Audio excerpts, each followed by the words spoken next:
Horse there wins the 2:15. We go over to Warwick, and this is the Leamington. Tidal Flow is 11 to 10. Stony Mountain is 3 to 1. Beakstown 13 to 2, 10 to 1, and bigger the rest. Tidal Flow 11 to 10. Notable non-runner, as we know. There's no Birchdale. This horse has looked very, very good. Tidal Flow in his first couple of starts, Stuart. Impressive, hasn't he, Tom? Particularly beating a well-regarded sort at Newbury last time. He seems pretty versatile with regard to the ground. This trip obviously suits. He ticks a lot of the right boxes, and he's a horse who's moving in the direction. Homebred, of course, by the champion jockey who's in the saddle once again. Briefly, what about some of his rivals? Well, if we go down the card from the top, Rock Point, more experienced than most of these over hurdles. He got off the mark, of course, in that 3-mile Grade 2 contest at Cheltenham before Christmas. It wasn't the strongest of races for the grade. Not sure how well he'll be served by coming back in trip on not particularly testing ground and also conceding £5 all round. Beakstown was beaten in the French Furs Novices Hurdle at Newcastle last time. He might be better served by less exacting ground here today. Champagne Court takes a step up in trip. On the face of it, has got a bit to prove, but I don't think he was suited by the way the race was run at Ascot last time when they took out the 2 flights in the home straight. Finonborn needs to step up. Stony Mountain is a thoroughly likeable individual, however, who shows a willing attitude in the closing stages of his races. I think there's more to come from him. He's got an official mark of 134. I think it could be proved to be better than that. He is officially rated £5 inferior to Tidal Flow. It is a compelling, absorbing Grade 2 novices hurdle. Tidal Flow remains at 11 to 10. 3 to 1 Stony Mountain, 6 to 1 Beakstown, 11 to 1 Champagne Court. If there is one perhaps that is slightly overpriced, it might be Champagne Court for me. It's 12 to 1 and bigger the other two. Looks as though they're about to turn and face the starter. Bobman is ready for them. So too is David Fitzgerald. Thanks very much, Stuart. Rock Point looking like jumping out at the front. And thereof, the 2019 running of the Ballymore Leamington Novices Hurdle is underway, with Rock Point and Beakstown the first two to show on the run towards the first of 11 flights of hurdles. Champagne Court to the outside, Stony Mountain sitting in fourth, Tidal Flow and Finonborn wearing the sheepskin noseband held up as they reach number 1. Rock Point gets over it, and they all manage to get from A to B at that. So it is last month's Cheltenham winner, Rock Point. That was his first victory at the 11th attempt. Leads on towards flight number 2 to Beakstown, representing the Skeltons, and owner Brian Drew in second place. There'd only be 3 or 4 lengths separating the sextet. They all got over flight number 2. Champagne Court and Nick Schofield on the outside of Sam Twiston-Davies and Stony Mountain. And then the champion jockey Richard Johnson on the favourite Tidal Flow on the outside at the back with Finonborn and Aidan Coleman. So the first 3 flights taken without mishap, and it is Rock Point who's got to give the penalty away for that aforementioned Cheltenham win last month, and that came over 3 miles, slightly shorter trip today. He leads to Beakstown in second. Beakstown is 3/4 of a length back, with Champagne Court for Jeremy Scott on the outside of Stony Mountain. Stony Mountain twice a winner over hurdles so far. Finonborn the inside. And at the back of the field is Tidal Flow as they get to their first of 2 in the home straight, where Stony Mountain wasn't as tidy as 1 or 2 of the others, as Rock Point and Tom Scudamore come towards what will be the last next time. Number 5, the horse just put himself right at that. And Beakstown, whose previous hurdling win came at Uttoxeter, in second place. Champagne Court on the outside. Richard Johnson has now got Tidal Flow in between Champagne Court and Stony Mountain. Stony Mountain, a horse that Johnson has won 3 races on himself, and Finonborn is the back marker. So the next flight, number 6, taken on the run away from the stands, and it is Rock Point. Colin Tizard's Rock Point to Beakstown in second, Champagne Court, then Tidal Flow on the outside of Stony Mountain, and Finonborn is a couple of lengths off them. Ollie Murphy's runner in last place. Here is number 6, all getting over that okay. They'll shortly be running uphill, and this race that's been won by some very good horses indeed. To name a few, Ingles Drever, No Refuge, the future Hennessy winner Carruthers, the new one, and the late but very talented Willoughby Court.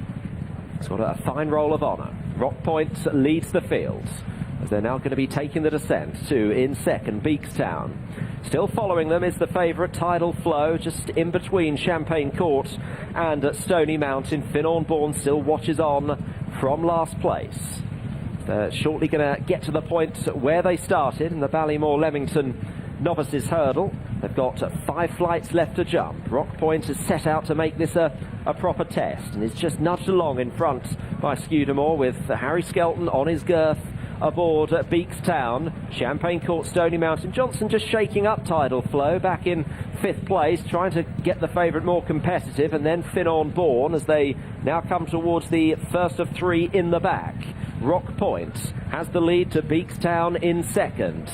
The champ still just nudging away on Tidal Flow in between Champagne Court, Stony Mountain. Finnornborn continues in last place, around about 5 lengths off the leader. That leader's still just Rock Point. Rock Point, but pressed all the time. Beakstown not giving him any peace. Tidal Flow is now trying to challenge for 3rd place and racing on the outside of Stony Mountain. Champagne Court has beaten a fairly hasty retreat as Finnornborn goes past him.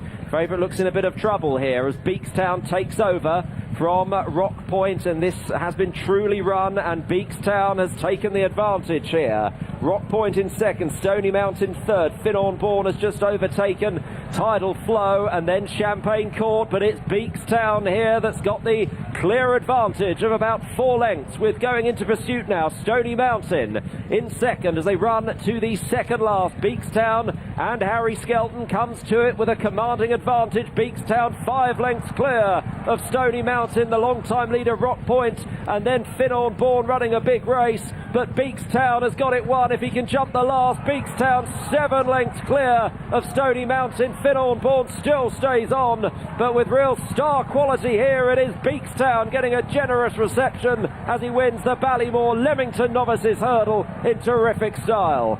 Stony Mountain in second, Finnornborn third. Rock Point finished 4th. Well, this Grade 2 prize was a race won by the Skeltons a few seasons ago with 3 Musketeers, and Beakstown has proved an emphatic winner of this time around, always helping to push what looked a pretty strong pace along with Rock Point, who was eventually finished 4th, sent for home off the final bend by Harry Skelton, and he's run some talented rivals ragged here, albeit that Tidal Flow clearly hasn't run his race. He didn't hurdle with much fluency in the early part of the contest. He was in trouble fully a mile from home and has come back very leaden-legged. Likeable effort again from the runner-up Stony Mountain, and Finnornborn outrunning his odds, not beaten far by the latter name, but none of them ultimately any match for the Dan Skelton-trained Beakstown. Dan is all smiles in the winner's enclosure. Let's just grab a quick word with him while he's waiting for his winner to come in. Dan, can I just grab you for a quick word? That was impressive, wasn't it? He was, yeah. Fair play. Like the lads in Ireland who had this horse, they really buzzed him up and talked a lot about him. And Brian stepped in and bought him, and he was never a bumper horse last year. We gave him a run just to sort of get him out in the public, and he beat a good horse at Utoxeter, and then I was trying to make him into a Challow horse, and I made a mistake the horse a couple of years ago called Robin Rowe. I took that after 1 run, and I knew in the back of my mind I had to get a second run before I went for the Challow. And then I ran him too fast at Newcastle. And as you see after the last hit today, he's hanging left-handed looking for a rail. He's very green still, but Newcastle was my fault. I just ran him too quick, trying to make this second run happen for him. But he's always been a good horse, and he's always looked like a good horse, and he's only half the finished article, and we've got a real chance for this horse. Got to look after him, take the time, make it happen. Say take your time, make it happen. Do you think that in terms of Cheltenham, or is that going to come too soon? It's going to be it's got to be highly considered, and I would imagine if you get entered in the Neptune and the Albert Bartlett, but you can see how big he is. It can't be lost on any of the team that this is really a chaser. And we said after Newcastle, Brian and Harry, who own him, said Brian's words to me were, I tell you what, just make him the best novice chaser you can next year. and I think this is a big, obviously, step into doing that. And I just don't think that just because he's gone on one today, we have to just go, oh well, let's find the fanciest hurdle we can. I do just think we've got to just bear that in mind. But I'm delighted for the whole team with that result, because Sol, who leads him up and rides him every day, put a lot of effort into this horse, and you know, when they shine quite brightly at home, you know, it's important that they do so at the track, and everybody, you know, and when you start believing, it gets quite sort of addictive, and it's good for him to go and do that. Congratulations. Thank you.